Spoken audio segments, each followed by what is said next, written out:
The so-called SVO has been going on for 4 years now, which is why even convinced Zetniks have questions. What are they doing at all, and why are they not using their capabilities to the fullest?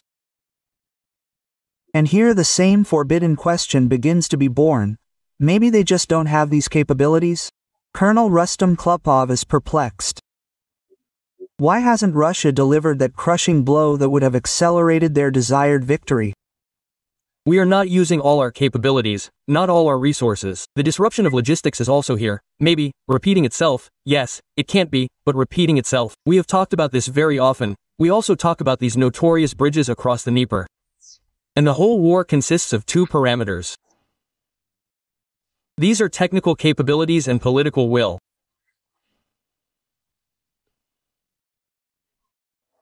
The question is, we don't have the technical capabilities to destroy these bridges, or, therefore, the leadership says, stop, let's wait for some reason. But if this is a technical capability, it is easily resolved. If we had set ourselves the goal of destroying the bridge on the Liman near Odessa, that's it, no one talks about it. They tried to restore it several times, but destroyed it again. Even today it is unclear whether it is in good condition or not. The same thing happened with any other bridge, like the Antonovsky Bridge. They tried to destroy it with their HIMARS. At first, nothing worked. In the end, we blew it up ourselves and made it completely unusable. And here, too, we have the strength and the ability and the means to reach every bridge. Technically, through intelligence means, anyway. Asymmetrical strikes. It would seem that we are talking about, increasing our capabilities through symmetrical strikes. Ukraine has clearly shown us, we experienced this by our own example. The asymmetrical strike on Kursk brought us a lot of trouble.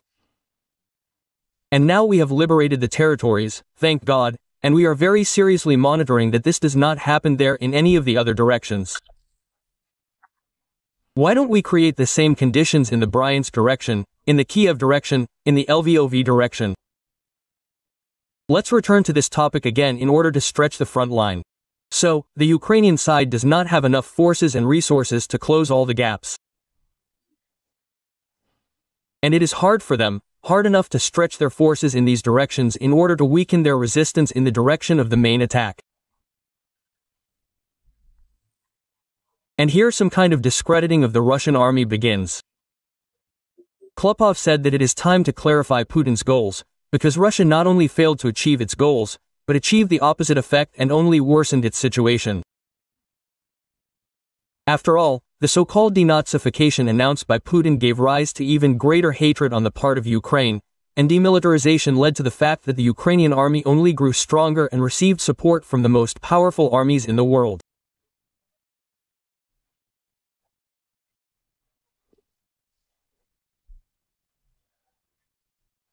Now, after 3 years, the question arises about refining the military political goals, taking into account how NATO has performed as a whole, how individual states have performed, how the defensive, Ukraine is being built, and how effective, therefore, are the previously set goals, because they set the goal of denazification, gave birth to a whole galaxy of followers of these Nazis, set themselves the goal of demilitarization, but led to the complete militarization of both society, therefore, and the state of this country.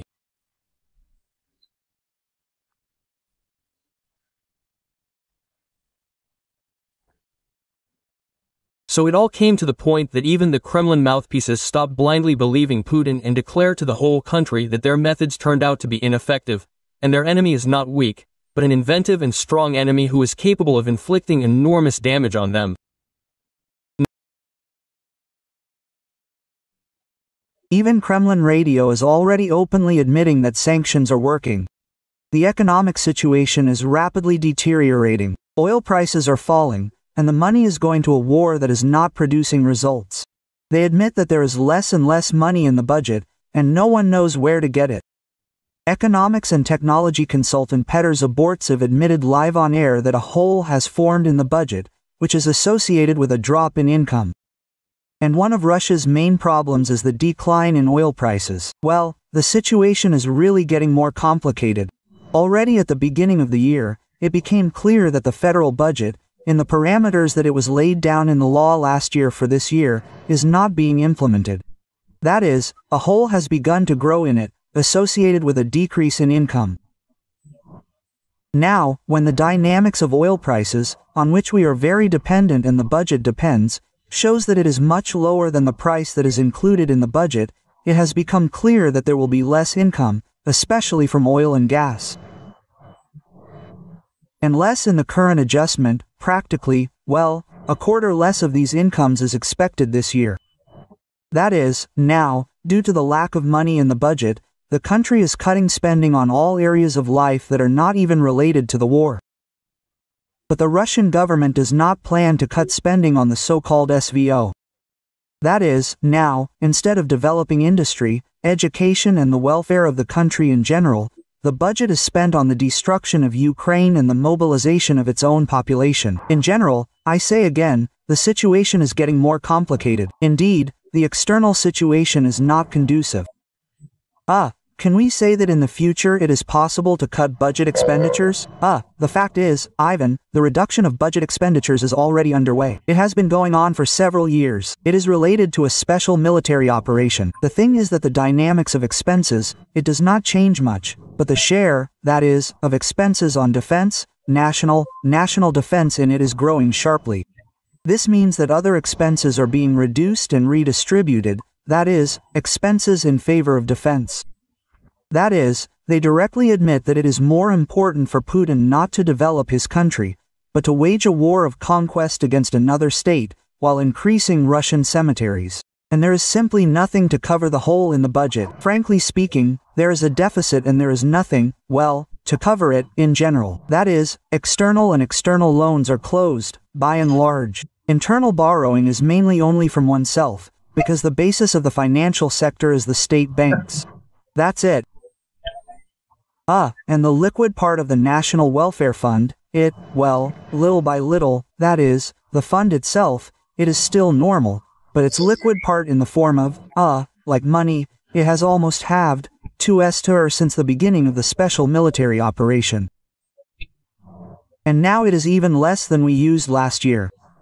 That is, according to the expert, there is practically no money left in their National Welfare Fund, and the remainder there is less than what was taken from there last year. And this means that by the end of the year the money will completely run out. I think that for you and me, as ordinary people, yes, people who participate in economic life, it will be much more sensitive than these budget squabbles, in general, the reduction in economic dynamics this year. The thing is that given the tight monetary policy and normalization, well, that is, by and large, the reduction of spending not on defense industries, we may see a slowdown this year. The degree of its sharpness of the slowdown of the economy, that is, the decline in economic activity, will vary from sector to sector, but it will happen. That is, it is clear that construction is simply slowing down sharply. This is all clear. That is, it turns out that because of Putin's war, the state can no longer spend money on something useful for the population. And soon every resident of Russia will feel it for themselves. The defense forces of the south of Ukraine together with the SBU, GUR and the next unit stopped an enemy train with fuel near Takmak, and drone operators from the 65th Separate Mechanized Brigade burned it.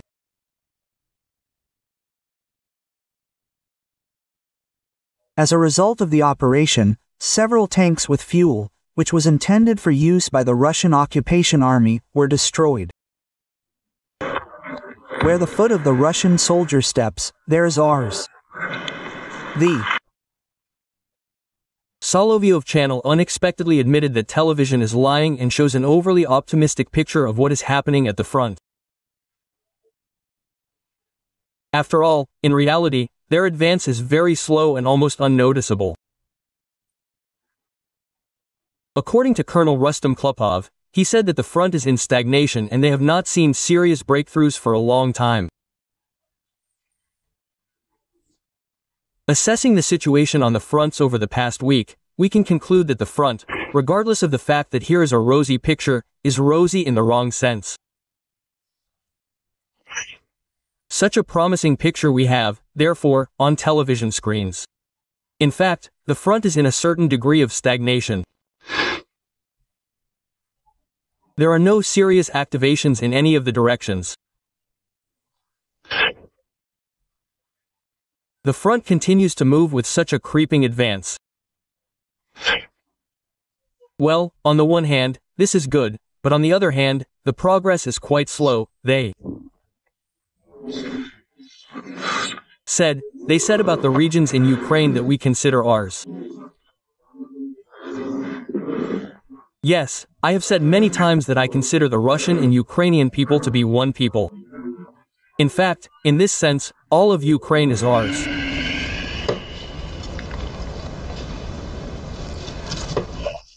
What the hell is this? Russia has been trampling on the ruins of Donbass for 4 years and at the same time is preparing for war with NATO. And now a new scare tactic has appeared on their television, namely, war with Europe by 2030. More and more Russian military experts are expressing concerns about the Kaliningrad region and are worried that a real blockade awaits the region. A major conflict with Europe awaits us ahead, so now we are only preparing for it, judging by the trends that are happening. The situation is quite alarming. But there is another monkey with a grenade, in which everything is being armed, and armed. These are the Europeans. They are really going to fight us at least there by 2030. Why are Estonia and the Baltics really mining the borders, really laying dragons' teeth? Then there is the answer to the question. Of course, there is. Because sooner or later they will blockade Kaliningrad for us. The enemy has already announced that he is preparing for war with Russia by 2028 to 30. How will they achieve this? Either by blocking the Kaliningrad region, or by violating the rights of the Russian-speaking population in the Baltics, or by violating the rights of polar bears there, or is it? Not so important. It is not so important, but the goal has been set, the task has been set, the goal has been set to prepare NATO for war with Russia. 28th, 30th year. Klopov is concerned that many are satisfied with at least such an offensive, which does not quite correspond to the status of the second military force in the world, and called on the top leadership to change their approaches for more effective conduct of military operations. Therefore, based on this, one cannot say, but it is necessary to once again raise the issue of changes at the front, a change in this position. Maybe someone is satisfied with this, that thank God, that at least we are advancing like this, without any breakthroughs. We have talked a lot about the lack of space, the unmanned nature of the work equipment, the role of artillery in modern warfare, armored forces. But nevertheless, we also have a general staff, which leads both academies and research institutes. We need to get out of this situation, this creeping offensive, new forms and methods of using troops. And, accordingly, based on this, it is necessary to return again to the issue of destroying the leadership. Here Israel showed us that they practically beheaded both Qasser and the armed forces of Iran. That is, after so many years, Russian television still does not understand how they can defeat Ukraine and how they can change the methods of waging war to achieve results. After all, the creeping offensive suits everyone, despite the colossal losses and depletion of the economy. We have such an old, well, this is not a proverb, not a parable, but an old rule. Where the foot of a Russian soldier steps, ours steps. This is just an amazing. Putin said that he is ready for negotiations with Zelensky, but there is a nuance. Well, this is dangerous. We are ready to meet. I am ready to meet with everyone, including Zelensky. If the Ukrainian state trusts someone to conduct negotiations, for God's sake, let it be Zelensky, Putin said in a conversation with journalists. For God's sake, let it be Zelensky. That is not the question. Who will sign the document? God, I'm finished. According to Putin, the main question is who will sign the documents. He again spoke about Zelensky allegedly being illegitimate. Moreover, Putin threatened to worsen the situation for Ukraine. If Kyiv refuses to negotiate with Moscow, they will not negotiate, the situation may change for the worse for them. There is no need to drag it out, we need to sit down and negotiate, the head of the Kremlin said. If we continue to fight further, and many watch, some in quotes, on TG say that we can fight forever, this is nonsense. And we have very strong large losses. Putin also assured that Russia is allegedly trying to end the hostilities in Ukraine. Yes, there is. No need to decide, that's it. Because otherwise, look, I say it again, the scales begin to strategically tip in favor of our enemy. And the strike was not on residential areas, but on defense industry facilities, on factories that produce military equipment. This is what we are doing. And here we are making no secret. One of the goals of the special military operation is the demilitarization of Ukraine. The first basic truth. Russia will not be able to leave the war voluntarily, does not want to and will not, because war is a way of existence for this type of state. That is, they threw away all the chaff, implemented the concept of control over the internal people, over its own citizens, yes, through war. And, accordingly, this is the only form of existence of Putin's state. Yes, there are no other forms of this state, there will not be. And, accordingly, it will not be able to leave voluntarily, I emphasize, regardless of the negotiation processes. Don't you see that our guys are giving their lives? They are not just speaking out, they are not just talking, but with their lives they are defending the rights of not only the African continent, but all people on our planet.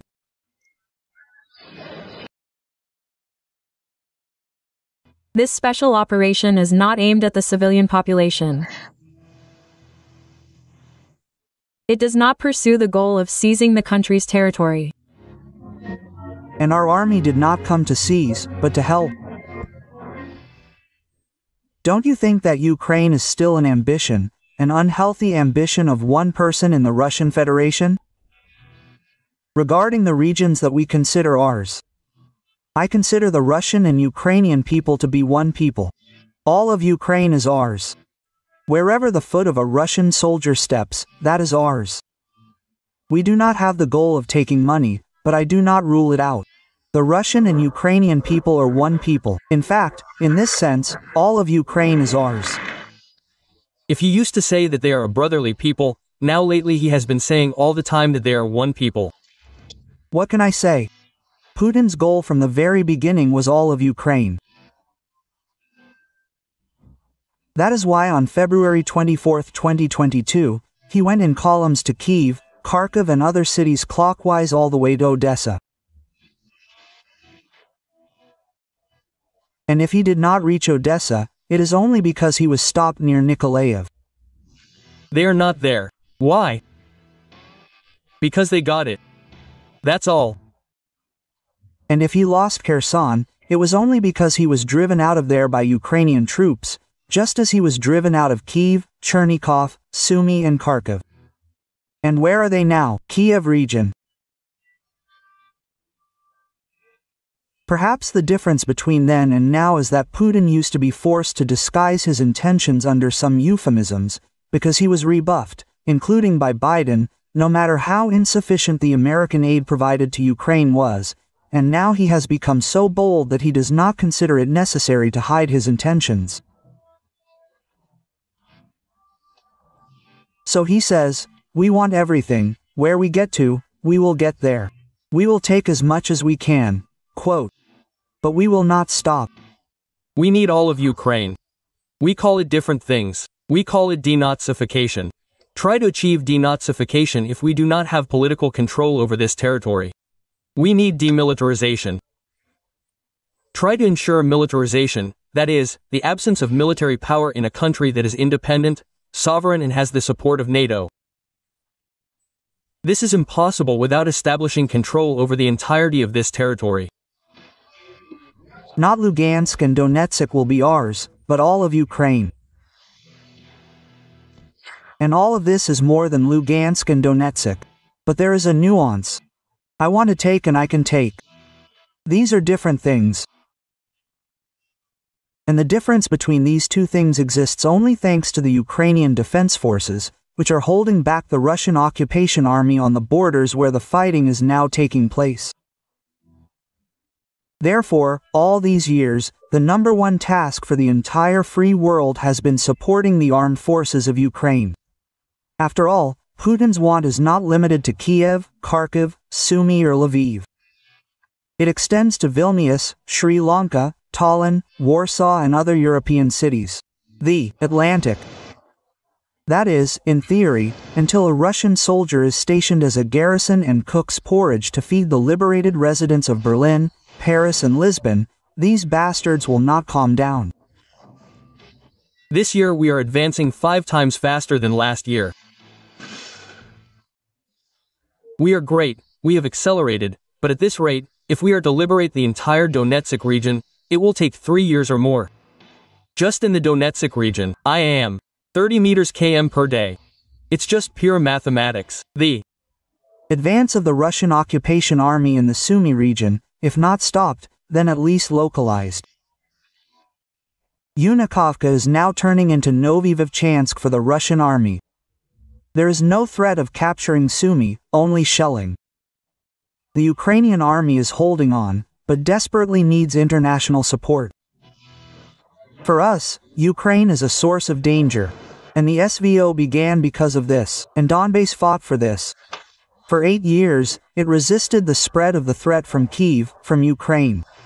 And it must end precisely with the elimination of this threat. That is, we are not discussing issues of constitutional territories. They have already been enshrined. We will not discuss them in any format. There are simply no negotiations on the status of the LPR, DPR, Kherson, Zaporizhia, Crimea. There is no point. We do not discuss. We can only discuss things that are related to how life will be organized in the territory that is not yet under our control. I have a lot of questions about the Odessa, Nikolaev, Dnipropetrovsk and Kharkiv People's Republics. Absolutely right, because there are a lot of questions. Vladimir Vladimirovich imagines himself to be a great geopolitician, a historical figure. He is very concerned with the question of how to enter the history textbooks. He is not concerned with the question of, the lack of warm toilets in the Tavera region, in schools. This is all nonsense. But geopolitics, this is his. Frankly, history knows a huge number of examples when a mentally ill person stood at the head of the country. But this is it. But history has experienced this, chewed it over and spat it out. And this will pass. Changing the demarcation line of influence zones in Europe, denoting Central Europe and throwing the United States of America out of Europe. This is his official goal, the strategic goal not only of Putin, but of these very circles, this very, revanchist, group, in the Russian leadership and in Russian society, but of the group that perceives all of Central Europe as a zone of influence of Russia. And the question is, why should he stop? He should use this very moment to fix the new state, to compensate for that very geopolitical catastrophe that happened in 1991, which Putin has spoken about more than once. And then he can say, yes, now we can, at least for a while, suspend military action. I am a Russian, and I do not need foreign territories. I do not need Crimea, that is Ukraine. I do not need Donetsk and Lugansk. These territories also belong to Ukraine. I do not need the territory of Mariupol or other cities occupied by a criminal state. I do not understand why I should expand my borders if my country is dying out, degrading and overgrown with hogweed. I have no doubt that my country's soldiers should not be on the territory of Syria, Georgia, Ukraine or other states. I did not give my permission for my contributions to be spent on missiles and shells that fly to foreign countries, killing hundreds of thousands of people like me. I do not understand how my compatriots even explain to themselves the need for wars and the need to seize foreign territories. How did they come to the conclusion that with weapons in hand you can bring love, kindness and freedom? How can you call occupation, murder, violence, torture and other crimes the Russian world? Today's Russia is a threat to the entire sane world of militarization. And now it is returning to Europe, and not only in the Baltic countries, in Poland, but also in Germany, in France, in Britain. We must be prepared for the fact that these very serious opponents will gradually recreate their large armed forces, and turn economic difficulties into a system of step-by-step mobilization economy.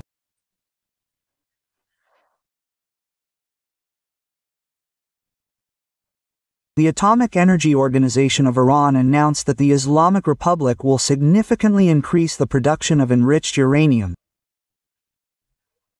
A new enrichment facility is being commissioned on a previously prepared site.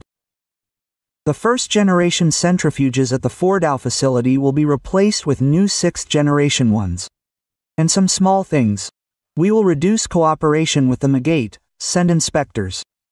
Our response to the Zionists and the Americans will shake the foundations of the universe, the pillar of sacred fire and blah blah blah. In general, the Khamenei people need additional penetration. Note that the U.S. strike on Iran did not involve 3 aircraft carriers and their escort ships, and they are there. And since strategic aviation has already been used, they are there for a reason. One can fully expect an even more massive strike. We once offered our Iranian friends to work in the field of air defense systems. Well, the partners did not show much interest then. Well, that's all. As for the treaty we mentioned, about strategic partnership, there are no articles related to the defense sphere. That's the second thing. And thirdly, our Iranian friends are not asking us about this, so there is practically nothing to discuss.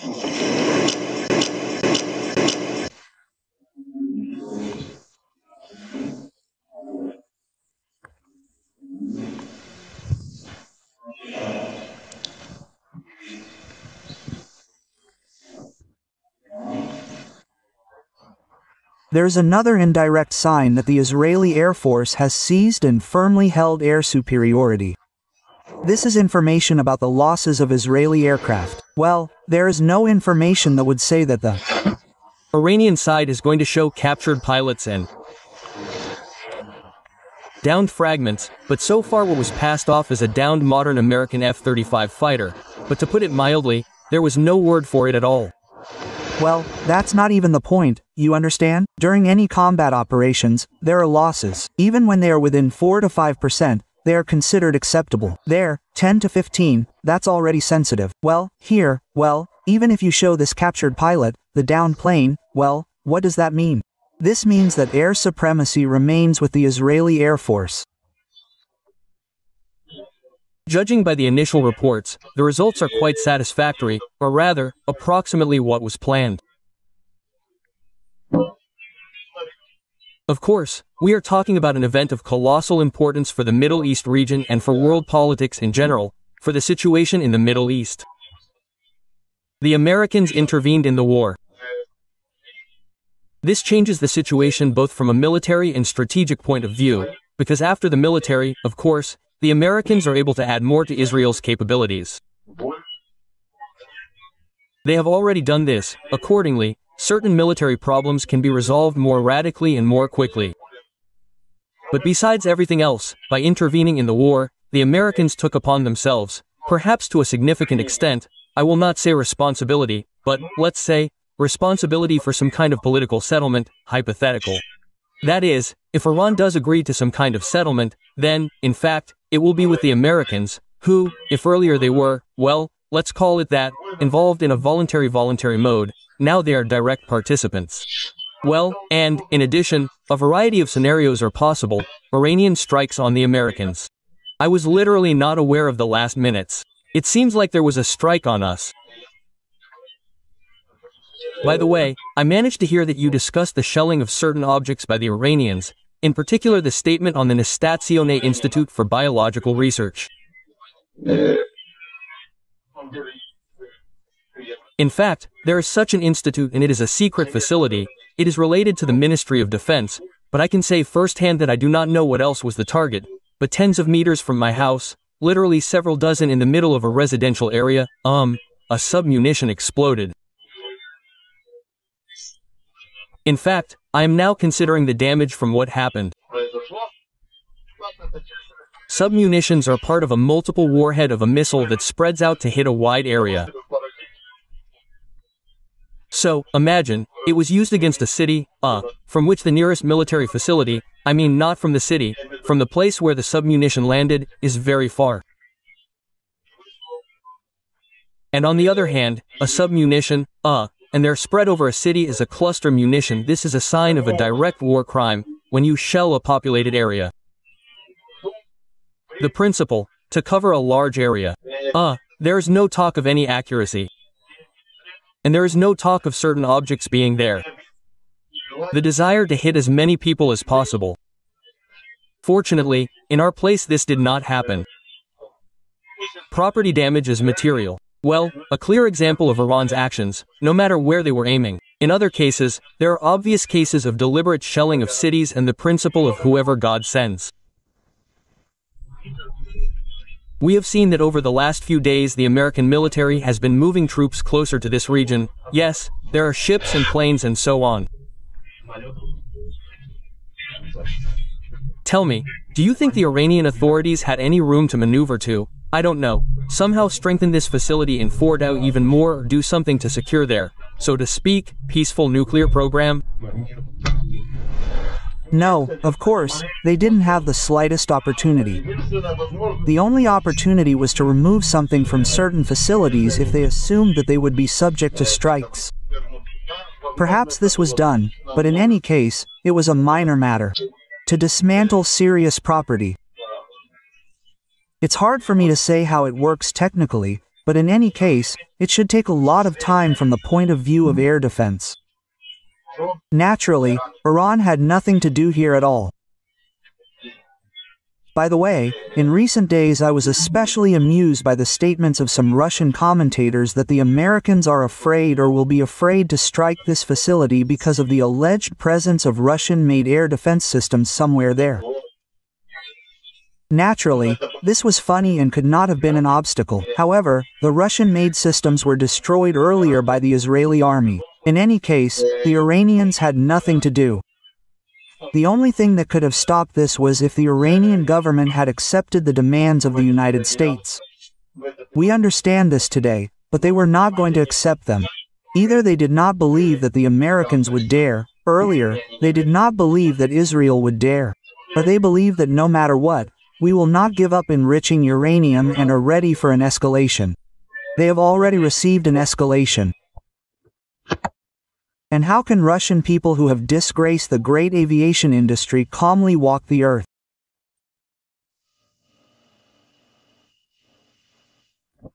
The homeland of Antonov, Tupolev, Sukhoi, Mikhail, Gurevich. And now someone appears and says, well, here and their billions, it didn't work out.